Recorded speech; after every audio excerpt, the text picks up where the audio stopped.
বৈরী সময়ে বিজয়ের মাসে বিজয় খুঁজি। এই শিরোনামে আমরা একটা ধারাবাহিক আলোচনা শুরু করেছি ১ ডিসেম্বর আমি থেকে।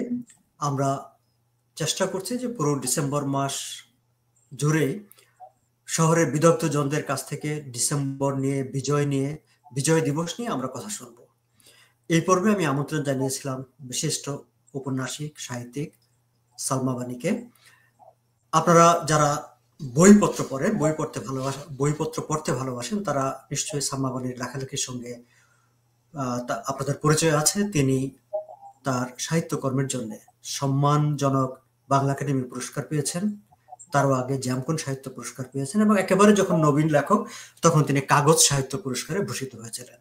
ফলে পুরস্কার বিজয়ী লেখক সালমা বানী আজকে আমাদের সঙ্গে যুক্ত আছেন। তার কাছ থেকে আমরা শুনবো বিজয়ের ভাবনা এবং একটি বৈরী সময়ে যখন বিজয় আসে সেই সময়কার ভাবনাগুলো কি। সালমা বানী, আপনাকে স্বাগত জানাচ্ছি, ধন্যবাদ জানাচ্ছি, কৃতজ্ঞতা জানাচ্ছি যে আপনি আমাকে সময় দিতে রাজি হয়েছেন। সেজন্য আপনাকে আন্তরিক ধন্যবাদ সাগর। আপনি আমাকে আপনার এই মূল্যবান আয়োজনে ডেকে আমাকে কৃতার্থ করেছেন। আমি সত্যিই মানে কৃতজ্ঞ বোধ করছি। অনেক ধন্যবাদ। আমরা মূল আলোচনায় যদি ঠিক এভাবে যাই সালমা বানী, যে আমরা ভূমিকাতে যে কথাটি বলেছি যে আমরা একটি বৈরী সময়ে বিজয়ের মাসে এসে দাঁড়িয়েছি। আমরা ১৬ই ডিসেম্বর বিজয় দিবস উদযাপন করব। ১৯৭১ সালের মুক্তিযুদ্ধ, বিজয় এবং ২০২৪ সাল, এই সময়কে দাঁড়িয়ে এই যে বিজয়ের মাস, ডিসেম্বর মাস, এই মাসে আপনার ভাবনা, আপনার অনুভূতিগুলি ঠিক কিরকম? এক কথায় বলতে গেলে বুকটা ব্যথায় ভার হয়ে আছে। ঠিক আমাদের স্বাধীনতার সময় আমাদের একটা স্লোগান এবং একটা পোস্টার খুব জনপ্রিয় হয়েছিল। সেটাকে বলা হয়েছিল বাংলাদেশের পতাকা খামচে ধরেছে শকুন।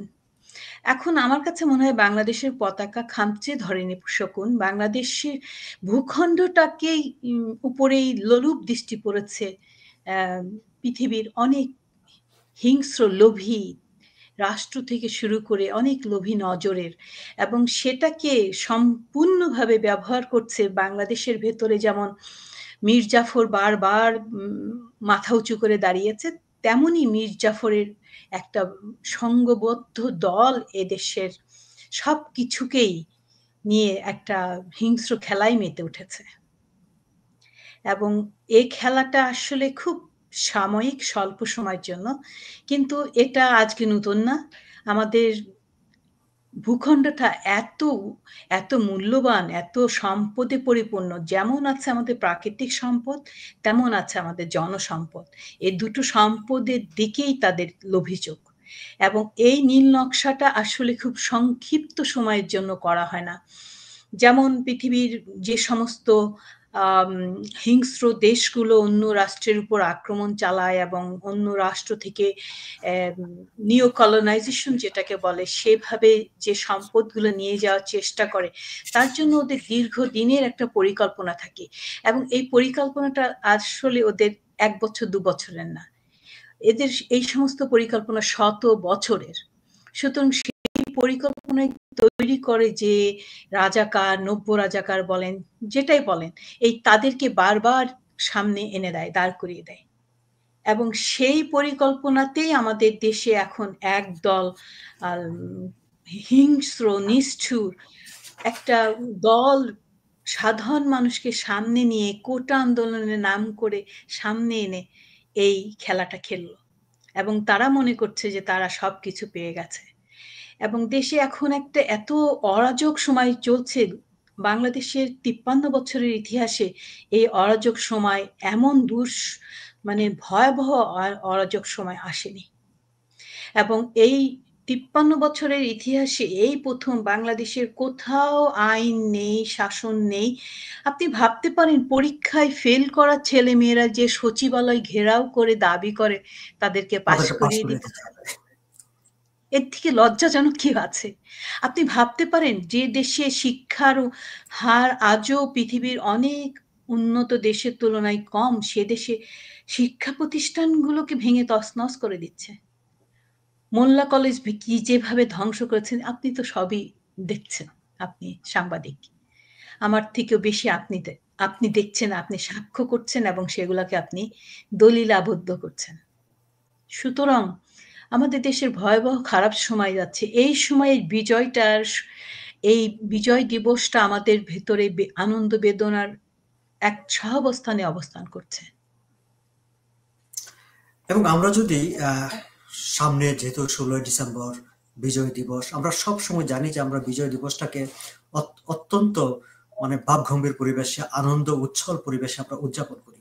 কিন্তু এবার যদি আমরা বিজয় দিবস উদযাপনের দিকে তাকাই, আপনার কি মনে হয় যে আমাদের বাংলাদেশ নামের রাষ্ট্রটি কি সত্যিকার অর্থে যথাযথ মর্যাদায় বিজয় দিবস উদযাপন করবে?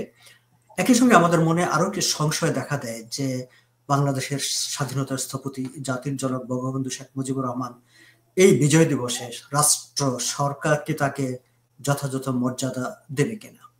আপনার কি মনে হয়, আপনার ভাবনা? না, তারা দেবে না। এটা স্পষ্ট। কারণ আ যে পরিকল্পনা এসছে এবং এই ষড়যন্ত্রের প্রধান হয়ে যিনি বসে আছেন, তিনি তো আসলে এখন একটা পুতুল সেজে বসে আছেন এবং দেখাচ্ছেন তিনি শান্তির একটা পুরস্কার পেয়েছিলেন। কিন্তু সেই শান্তির পুরস্কারটা কি পরিমাণ অশান্তির হয়েছে এবং তার কোনো বক্তব্য নেই, তার কথা বলার ক্ষমতা নেই। তার চারপাশে আ যে অপরিপক্ক রাজনীতির কোনো অভিজ্ঞতা নেই, বয়সের কোনো পরিপক্কতা নেই। তারা যখন আ ক্ষমতায় বসেছে তারা বিজয় দিবস উদযাপন করবে কেন? তারা তো বঙ্গবন্ধুর বিজয় দিবস উদযাপন করার প্রশ্নই ওঠে না। কারণ তারা তো রিসেট বাটনে চাপ দিয়েছে। এবং তারা তো বলছে বাংলাদেশের ৭১ কে তারা স্বীকার করে না। তারা বলছে যে তারাই স্বাধীনতা এনেছে। এবং এখন ভেল পাল্টে গেছে। দেখবেন রাজাকাররা বলছে যে তারা ৭১ এ মুক্তিযোদ্ধা ছিল। তারা মুক্তিযুদ্ধের কথা বলেছিল। এই রাজাকার, জামাত ইসলামী তারা বাংলাদেশের স্বাধীনতার সম্পূর্ণ বিরোধিতা করেছিল। আলবদর কারা ছিল? রাজাকার কারা ছিল? জামাতিরা কি ছিল? এটা কি নতুন করে ইতিহাস লেখার প্রয়োজন আছে? জাতিসংঘ বঙ্গবন্ধুকে যে স্বীকৃতি দিয়েছিল, এই স্বীকৃতিও তারা অস্বীকার করতে চায়। তো আমরা কি করে আশা করব এই বিজয় তারা খুব আনন্দের সাথে পালন করবে? আর আমরা তো এই বিজয় ওভাবে পালন করব না। আমরা করব আনন্দ বেদনার সাথে। নিশ্চয়ই, কারণ আমাদের আনন্দ আছে, বেদনা আছে। বিজয়ের মাসে এসে আমরা দুটোকে মিলেই উদযাপন করব। তো এই যে যে পরিস্থিতির কথা আপনি বললেন বা যে পরিস্থিতি আমরাও দেখতে পাচ্ছি, এহেন বৈরী পরিস্থিতিতে নাগরিক হিসাবে আমরা কিংবা নাগরিক সমাজ দেশের আমরা কি ভূমিকা রাখতে পারি বা আমরা কি করতে পারি বলে আপনার মনে হয়? আমি আসলে বিশেষ করে বিজয় দিবসে, বিজয়ের মাসে। রাইট। আমি সবসময় একটা কথা বলি, বাংলাদেশ এখন শুধু বাংলাদেশের মানচিত্রের শেষ সীমানা অঙ্কিত যে সীমানা, সে সীমানার ভেতরে আবদ্ধ না। এখন বিশ্ব বাংলা তৈরি হয়েছে গত ৫৩ বছরে। আপনি, আমি, আমরা যারা দেশ ছেড়ে চলে এসেছি, আমরা দেশের বাইরে আছি কিন্তু আমরা এখন বিশ্ব বাঙালি। আমরা বিশ্ব বাঙালি এ কারণে আপনি দেখবেন যে আপনজনকে ছেড়ে দূরে না গেলে বোঝা যায় না তাকে কতটা ভালোবাসি। ঠিক একইভাবে দেশ ছেড়ে যদি দূরে না আসতাম আমরা কিন্তু কখনোই উপলব্ধি করতাম না যে আমরা দেশকে কত ভালোবাসি। আমরা দেশের জন্য কতখানি কাজ করি। আমরা যারা আম অভিবাসী হয়েছি, আমরা যারা শ্রমিক হয়েছি, আমরা যারা দেশ ছেড়ে প্রবাসী গেছি, আমরা কিন্তু দেশের জন্য আরো বেশি দায়বদ্ধ হয়েছি। আমরা কিন্তু দায়িত্ব তুলে নিয়েছি। এবং এই দায়িত্বটা কিন্তু দেশকে ভালোবাসা থেকে। সুতরাং আমরা দূরে থেকেও যে কিছু করছি না, করব না সেটা নয়। আমাদের স্বাধীনতার আন্দোলনের সময় যদি দেখেন, সে সময় সারা পৃথিবীতে যেখানেই বাংলাদেশে ছিল সকলেই বাংলাদেশের মুক্তিযুদ্ধকে সমর্থন শুধু করেনি, সহযোগিতা করেছে। সেই সময় মুক্তিযোদ্ধাদের জন্য তারা অর্থ সহযোগিতা সরাসরি পাঠিয়েছে নানাভাবে। সুতরাং আমরা এখনো করছি এবং আমি মনে করি আমরা যারা সত্যিকার অর্থেই বাঙালি, বাংলাদেশের ভেতরেই মানসিকভাবে বসত করি। আমাদের দেহটা দেশের বাইরে। কিন্তু আমাদের হৃদয় মন তো বাংলাদেশে। এই যে আমার কাছে বিশ্বাস যে ৫ই আ জুলাইয়ের থেকে শুরু করে দীর্ঘ একটা সময় প্রত্যেকটা বাংলাদেশী আমরা যারা দেশের বাইরে আছি, যে পরিমাণ সময় আমরা Facebook, YouTube এসব করে দেশের ভিতরে অবস্থান করেছি, আমাদের এই টোটাল ইন্টারনেটের কনফ্লিক্টের এই টাইমটাতে বোধহয় এভাবে থাকিনি। এটা তো দেশকে ভালোবাসার জন্য। নিশ্চয়ই। এবং এবার আমরা শেষ পর্যায়ে এসেছি। আমি একটু জানতে চাইবো যে বিজয়ের মাসে, বিজয় দিবসে একজন নাগরিক হিসাবে, একজন লেখক হিসাবে, একজন ঔপন্যাসিক হিসাবে আপনার ব্যক্তিগত পরিকল্পনা কি? আমি কখনো নিজেকে ব্যক্তিগতভাবে দেখছি না। আমি এই সময়টাকে প্রতিদিন আমি এই সময়টাকে বাংলাদেশের ভেতর থেকে যতখানি সম্ভব আমি তুলে নিয়ে নোট করছি। আমি বর্তমানে ইতিহাসে কাজ করছি। আমি উত্তর আমেরিকার অ্যাবরিজিনাল হিস্ট্রিতে কাজ করছি। এটার পাশাপাশি আমার মাথার ভিতরে এই চেতনাটা আবদ্ধ হয়েছে যে এই সময়গুলোকে ধারণ করে আমি বর্তমান সময়ের ইতিহাস এই নামে একটা বইয়ে কাজ করব। সেটা আমি দলিল হিসাবে রাখতে পারবো। এবং একই সাথে আমি এককভাবে কাজ না করে আপনারা যখন আমাদের প্রিয় জায়গা ড্যানফোর্থ, আমাদের লিটল বাংলায় আপনারা আসবেন, সেখানে আমি আসবো এবং আমাদের সম্পূর্ণ সমর্থন জানিয়ে বাংলাদেশের কাছে বার্তা পৌঁছাবো। আমরা যেহেতু আন্তর্জাতিক একটা ভাবে পরিচিত এবং স্বীকৃত যে পৃথিবীর উন্নত দেশের অন্যতম একটা, সেখানে দাঁড়িয়ে সেই মাটিতে দাঁড়িয়ে আমরা সকলের কাছে পৌঁছে দেওয়ার চেষ্টা করব যে হ্যাঁ, আমরা বাংলাদেশের এই যে দুর্বৃত্তায়ন ঘটেছে এর সাথে একমত নয়। আমরা প্রতিদ্বন্দ্বিতা করব, প্রতিরোধ, প্রতিবাদ যা কিছু প্রয়োজন সবকিছু আমরা একসাথে করব। এবং আমরা অবশ্যই 1971-এর মুক্তিযুদ্ধের যে চেতনা এবং মুক্তিযুদ্ধের যে স্পিরিট, সেই স্পিরিটটাকে ধারণ করে আমরা সামনে এগিয়ে যাব। সালমা বানু, এটা আপনাকে আমাদের অনেক অনেক বঙ্গবন্ধু।